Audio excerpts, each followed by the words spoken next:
अरुणवीर सिंह जी, आपका स्वागत है एनडीटीवी रियल एस्टेट कॉन्क्लेव में। और स्वागत इसलिए भी है क्योंकि दिल्ली और दिल्ली के आसपास जो सबसे ज़्यादा अपॉर्चुनिटीज़ इस क्षेत्र में दिख रही हैं वो ग्रेटर नोएडा और उसके आगे जेवा एयरपोर्ट के आसपास दिख रही हैं। और आप पिछले लंबे समय से उस पूरे इलाके के तारणहार बने हुए हैं। तो मेरा पहला सवाल आपसे ये है कि जेवा एयरपोर्ट एक तरह से सच में ऑर्नामेंट हो गया है क्या दिल्ली एनसीआर का? पहले तो विकास जी, मैं आपके प्रति आभार और एनडीटीवी कॉन्क्लेव में मुझे इनवाइट करने के लिए मैं आभार प्रकट करता हूं।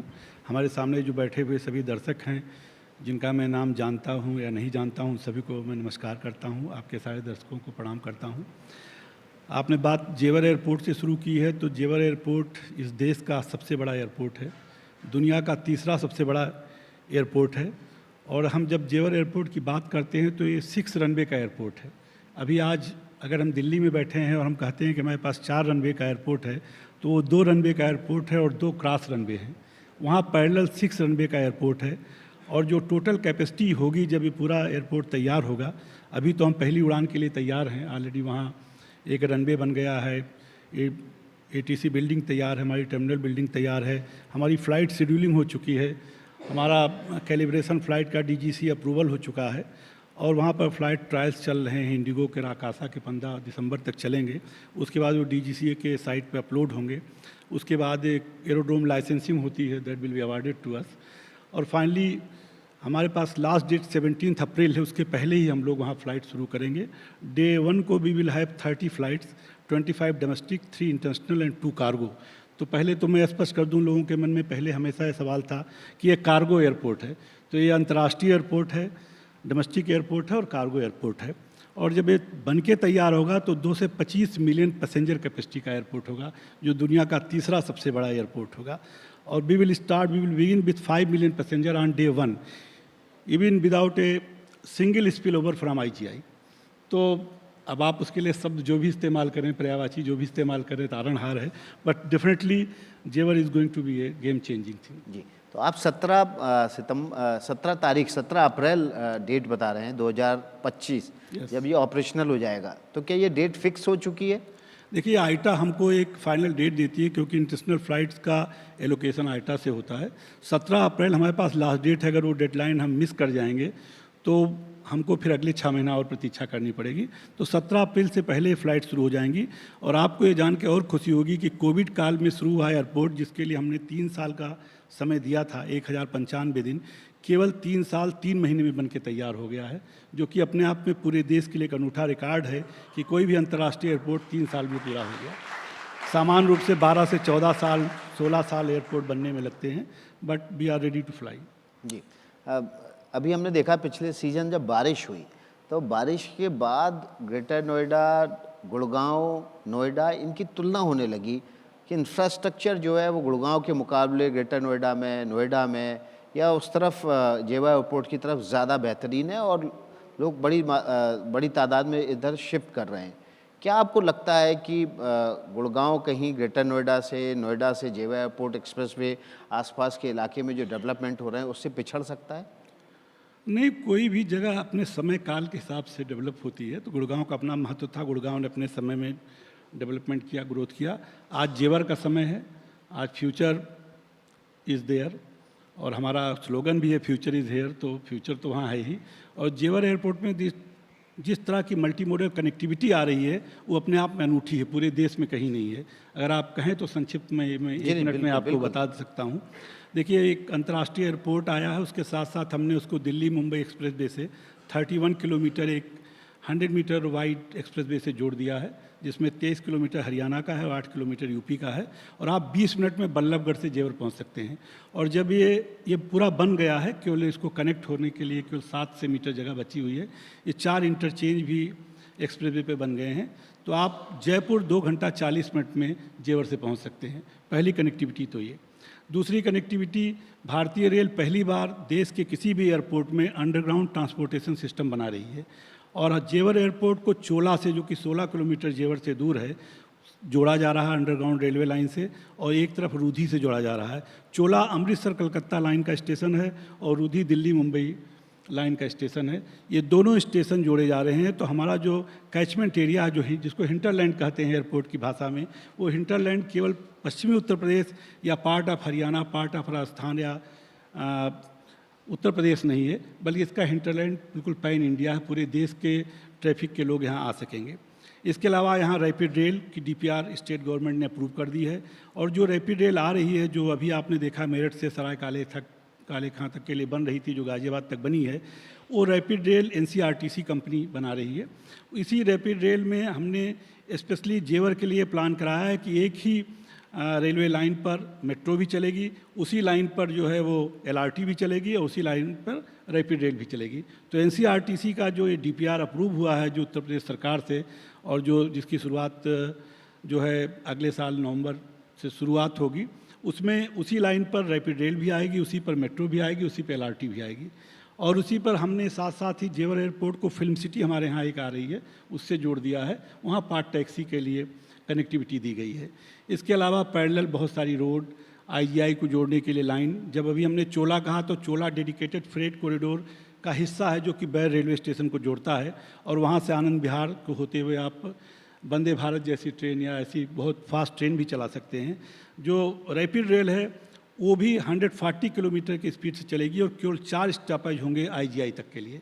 जब वो मेट्रो के रूप में चलेगी तो हर सेक्टर में 1.5 किलोमीटर पे रुकेगी। जब वो एलआरटी में चलेगी तो इंडस्ट्रियल सेक्टर्स में जाएगी, और जो बायर्स आएंगे वो एयरपोर्ट पर उतरेंगे, अपने इंडस्ट्रियल सेक्टर में जाएंगे, अपने प्रोडक्ट देखेंगे, अपने सोशल कंप्लाइंसेस देखेंगे, वहाँ ऑर्डर करेंगे और वापस एयरपोर्ट पर आके अपने देश चले जाएंगे। साथ ही साथ एक पूरा टूरिस्ट कॉरिडोर भी बन रहा है। जब जेवर से मथुरा मुश्किल से 35-36 किलोमीटर वृंदावन का स्टेज पड़ेगा, उसके आगे आगरा पड़ेगा, तो आगरा से लेकर जेवर तक और उसके साथ एक फिल्म सिटी, ये पूरा का पूरा एक टूरिस्टिक कॉरिडोर और इंडस्ट्रियल हब, और साथ ही साथ रियल इस्टेट के लिए बहुत बड़ा हब बनने जा रहा है। और बहुत ही लोग उत्सुक हैं वहाँ रहने के लिए और बसने के लिए। जी, आपने कहा कि फिल्म सिटी बसने वाली है, कब तक काम फिल्म सिटी का शुरू होगा? क्योंकि उसके साथ ही बसावट आसपास सेक्टर्स में वहाँ बसने शुरू होगी। हमने देखा वहाँ इंफ्रास्ट्रक्चर तो पूरी तरह से तैयार है, लेकिन जितनी तेज़ी से बसावट होनी चाहिए वो नहीं हो पा रही है। क्यों? देखिए, सब लोग प्रतीक्षा कर रहे हैं कि एयरपोर्ट की उड़ान शुरू हो, और उसके साथ ही साथ लोग बसना चाहते हैं। चूँकि ग्रेटर नोएडा में भी काफ़ी बसावट नहीं हो पाई थी, और वहाँ 40 से 50% ही अभी पॉपुलेशन थी, तो लोग पहले ग्रेटर नोएडा आए थे। लेकिन जिस तरह की कनेक्टिविटी हम जोड़ रहे हैं एयरपोर्ट के लिए, और डीएनडी से लेकर के जेवर एक्सप्रेसवे तक कोई रेड लाइट एरिया नहीं है। अगर आप डीएनडी से ड्राइव करें तो जेवर एयरपोर्ट आप सीधे बिना किसी चौराहे के, बिना किसी रेड लाइट के पहुंच जाएंगे। तो कनेक्टिविटी अपने आप में बहुत ही अनूठी है, और अब लोगों ने बहुत तेज़ी से मकान बनाने शुरू किए हैं। पिछले 1.5-2 महीने में लगभग 2,500 लोगों ने मकान बनाए हैं। चूँकि एरिया बहुत बड़ा है और 52 सेक्टर्स हैं उसमें, तो अभी वो बसावट उतनी दिख नहीं रही है जितनी तेज़ी से बन रही है। साथ ही साथ इंडस्ट्री भी बहुत बन रही है। करीब 20-22 इंडस्ट्री वहाँ फंक्शनल हो गई, जिसमें फॉर्च्यून 500 की कंपनियाँ भी हैं, इंडस्ट्री हैं। और साथ ही साथ रेजिडेंशियल ग्रुप हाउसिंग के लिए भी बहुत डिमांड है। अभी हमने रेजिडेंशियल प्लाट की स्कीम निकाली, केवल 300 समथिंग 350 समथिंग थी, और वी रिसीव्ड अराउंड 2,22,000 एप्लीकेशंस। और हमने उसका ड्रा जो है ट्रांसपेरेंसी के साथ साथ बताना भी जरूरी है कि हम ट्रांसपेरेंट हैं, तो हमने उसको नेशनल टीवी पर, डीडी न्यूज़ पर लाइव चलवाया, हिंदुस्तान टाइम्स में लाइव चलवाया, उनके फीड चलवाया, टाइम्स ऑफ इंडिया में लाइव चलवाया, और हाई कोर्ट के 3 जजेस ने ड्रा किया, जस्ट टू टेल पीपुल कि कितने ट्रांसपेरेंट है और यूपी किस तरह बदल चुका है। वो यूपी नहीं है जो पहले था, माननीय मुख्यमंत्री जी, माननीय प्रधानमंत्री जी के आशीर्वाद से अब यूपी कुछ लगभग दूसरा है, बिल्कुल अलग चीज़ है जिसके बारे में आपने कल्पना नहीं की। और आप ये भी जान के प्रसन्न होंगे कि 24 घंटे में हमने सारे लोगों का, जिन्होंने एप्लीकेंट ने जो पैसा लगाया था, उनको 24 घंटे में रिफंड हो गया, जो कि कभी नहीं हुआ पूरे देश के इतिहास में। 24 आवर्स में सबका पैसा वापस चला गया। तो ये इस तरह के जो इनिशिएटिव हैं वो आपकी क्रेडिबिलिटी को बढ़ाते हैं। अभी हमने ग्रुप हाउसिंग प्लाट अलाट किए हैं, और बड़ी बड़ी कंपनियां आई हैं, मैं यहाँ उनका नाम मेंशन करना ठीक नहीं मेरे लिए, लेकिन अभी भी बहुत सारे ग्रुप हाउसिंग के प्लाट्स और बहुत सारे रेजिडेंशियल स्कीमें आने जा रही हैं रियल इस्टेट के लिए। और एक और चीज़ मैं आपको बताना चाह रहा हूँ कि अमेरिकन सिटी, एक कोरियन सिटी और एक जापानीज़ सिटी वहाँ प्लान की गई है। तीनों देशों के प्रस्ताव हमको मिल चुके हैं, तीनों का LOI हमने इशू कर दिया है, और बहुत जल्दी we will have and US city, American city, Korean city and Japanese city in the area, जो रियल इस्टेट को एक और नया आयाम देंगे। तो इसको थोड़ा विस्तार से बताइए, कैसे शहर बसाए जाएंगे? क्या अमेरिकन सिटी में केवल अमेरिकन से अलाउ होंगे? नहीं, ऐसा नहीं है। इसके पीछे कंसेप्ट है कि उनका होल इकोसिस्टम वहाँ होगा। उनके अपने स्कूल भी हो सकते हैं, उनके अपने हॉस्पिटल्स हो सकते हैं, उनका अपने रेस्टोरेंट हो सकते हैं, और साथ ही साथ उनकी इंडस्ट्री भी उसी में रहेगी, तो उनके लिए इस तरह की फैसिलिटी होंगी। साथ ही मकान बना सकते हैं। अभी यमुना अथॉरिटी ने अपना जो फ्यूचर का जो प्लान अभी अप्रूव कराया है 10 दिन पहले, उसमें सारा land use multiple land use कर दिया है कि कोर एक्टिविटी 70% होगी, ग्रुप हाउसिंग 12% होगी, कमर्शियल 8% होगी और 5% इंस्टीट्यूशनल होगा। अगर आप इंडस्ट्री के लिए जाते हैं, अगर आप ग्रुप हाउसिंग के लिए जाते हैं तो 70% will be group housing, 8% will be industry, 5% will be institutional. तो आप हर आदमी हर चीज़ हर जगह बना सकता है। ये पहली बार अभिनव प्रयोग हम लोग कर रहे हैं। इंस्टीट्यूशन के लिए जाते हैं तो इंस्टीट्यूशन में 70% कोर एरिया हो जाएगा और अकॉर्डिंगली ग्रुप हाउसिंग और एरियाज आ जाएंगे, इंस्टीट्यूशनल एरिया आ जाएंगे। तो ये मल्टीपल लैंड यूज़ और मिक्स लैंड यूज़ पहले सब था, वो मल्टीपल लैंड यूज़ हो गया। और मल्टीपल लैंड यूज़ में हॉस्पिटलिटी को जोड़ा गया है। पहले मल्टीपल लैंड यूज़ केवल इंडस्ट्री था। First time we have added multiple use hospitality sector के लिए। तो ग्रुप हाउसिंग के लिए आप कॉन्क्लेव कर रहे हैं, तो मैं आपके लोगों को बताना चाहता हूँ कि हॉस्पिटलिटी के लिए भी हमने मल्टीपल यूज़ लाए हैं, और एयरपोर्ट के आसपास बहुत सारे हमने सेक्टर्स अभी अप्रूव कराए हैं और वहाँ स्कीम लाने जा रहे हैं। और जहाँ तक आप वो तीनों सिटीज़ के बारे में कह रहे थे, तो उसके पीछे कंसेप्ट था कि जापान की इंडस्ट्री आना चाहती है, तो अपने लिए एक रेजिडेंशियल शहर चाहती है, जहाँ वो अपने हॉस्पिटल, अपने स्कूल बना सके, अपने लोगों के लिए खाने का रेस्टोरेंट बना सके, अपने होटल बना सके, रुकने की व्यवस्था कर सके। तो उस कंसेप्ट पे दिया गया था। लेकिन अमेरिकन जो सिटी आ रही है वो पूरी तरह से आ रही है और यहीं के लोगों को अलाट करेगी, जो स्टैंडर्ड्स है उसको और ऊपर ले जाएगी।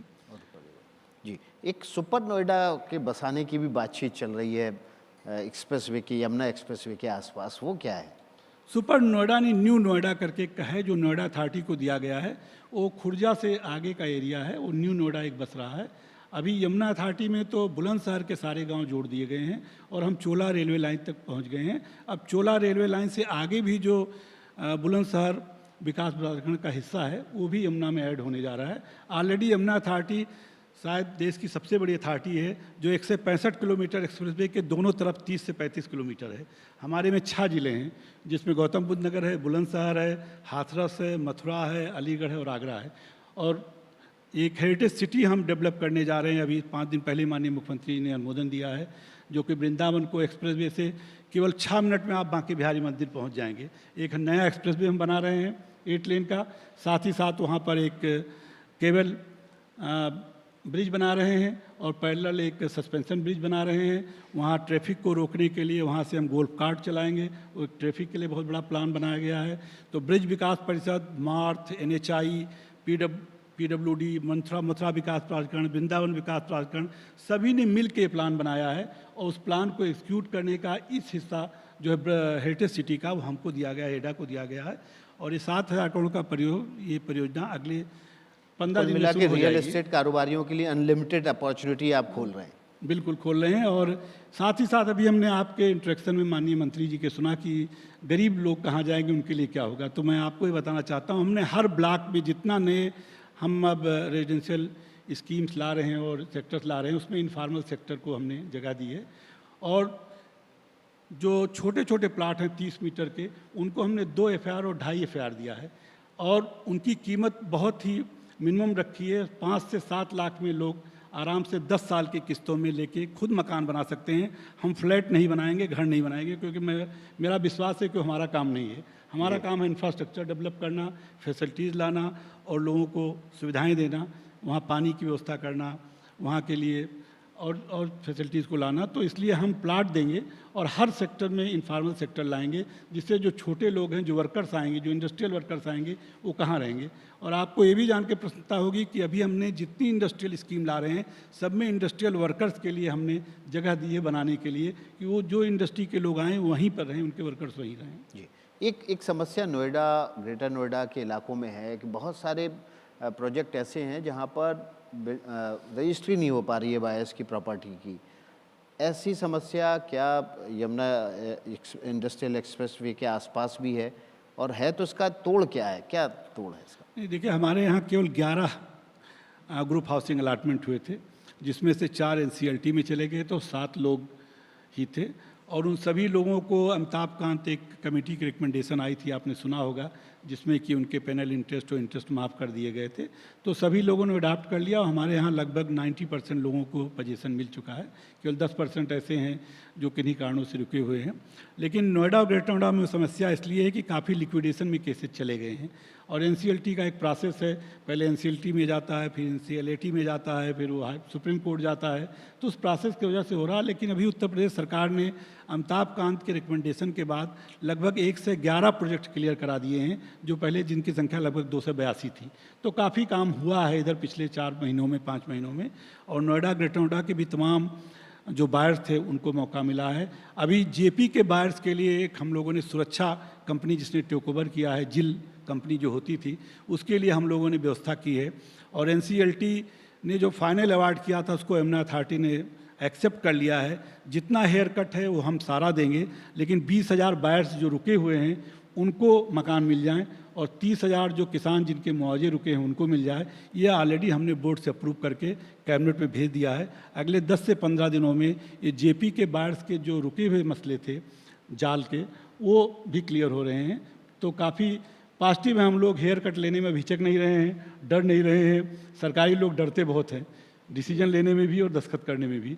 तो वो बाधाएं अब नहीं हैं। अब हम लोग आगे बढ़ रहे हैं और इस विश्वास के साथ बढ़ रहे हैं कि हमको जो मैंडेट दिया गया है वो लोगों की भलाई के लिए है, पीपल ओरिएंटेड है और उसी की तरह काम करना है। और मुख्यमंत्री जी लगातार हमारे यही कहते रहते हैं कि निर्भीक होकर, ट्रांसपेरेंट होकर के ईमानदारी से काम करिए, आपको कोई परेशानी नहीं आएगी। जी, आपके कुछ सेक्टर हैं, आपने बताया कि 6 ज़िले आते हैं आपके अथॉरिटी के दायरे में। तो कुछ निवेशक जब आते हैं, कुछ सेक्टर्स हैं जिनके कुछ रेवेन्यू ऑफिस जो है वो बुलंदशहर में है या दूसरे डिस्ट्रिक्ट में है, तो उनको लगता है कि ये क्या ग्रेटर नोएडा का ही हिस्सा है या यमुना अथॉरिटी का ही हिस्सा है, क्योंकि उनको रजिस्ट्री कराने के लिए दूसरे ज़िलों में जाना होता है। क्या रेवेन्यू ऑफिस भविष्य में आसपास शिफ्ट करने का कोई प्लान है? देखिए, अभी जो फेज 1 है वो गौतम बुद्ध नगर और बुलंदशहर का है। हम बुलंदशहर में भी रीजनल ऑफिस बना रहे हैं, वहाँ सारे लोग बैठेंगे। इंडस्ट्रियल एरिया में इंडस्ट्री के सारे लोगों को हमने शिफ्ट कर दिया है सेक्टर 28 में। और हर जगह जोनल हेडक्वार्टर रहेंगे और एक मेन हेडक्वार्टर रहेगा जो कि सेक्टर 18 और 19 के बीच में रहेगा एडा का। एक एयरपोर्ट पे रहेगा, एक 22D में रहेगा, एक 22C में रहेगा, एक सेक्टर 18 में रहेगा, एक बुलंदशहर में, एक अलीगढ़ में, एक हाथरस में, एक मथुरा में, एक आगरा में। ऑलरेडी इन पे काम शुरू हो गया, काम हो रहा है। भविष्य में जो भी ट्रांजैक्शन होंगे, रजिस्ट्री होंगी, म्यूनिसिपल फंक्शंस होंगे, वो सभी उसी जोनल हेडक्वार्टर से होंगे। चलिए, बहुत बहुत शुक्रिया अरुणवीर सिंह जी समय निकालने के लिए। और जिस तरह से विस्तार से आपने बताया कि जेवर एयरपोर्ट के आसपास जिस तरह से डेवलपमेंट के प्रोजेक्ट्स चल रहे हैं और भविष्य जो आने वाला है, वो वाकई में यमुना एक्सप्रेसवे अथॉरिटी के लिहाज से जो उसके प्रोजेक्ट्स हैं उनका वो सुनहरा एक सपनीली दुनिया है जो उसके आसपास लोगों को ले जाएगा। बहुत नहीं, ये बदलता हुआ उत्तर प्रदेश है और इस बदलते हुए उत्तर प्रदेश में सब कुछ आपको बदला हुआ मिलेगा। आप आइए, आपका स्वागत है। यमुना एक्सप्रेसवे में नोएडा, ग्रेटर नोएडा, पूरे उत्तर प्रदेश में चीज़ें पूरी बदल चुकी हैं। बहुत बहुत आभार। Thank you.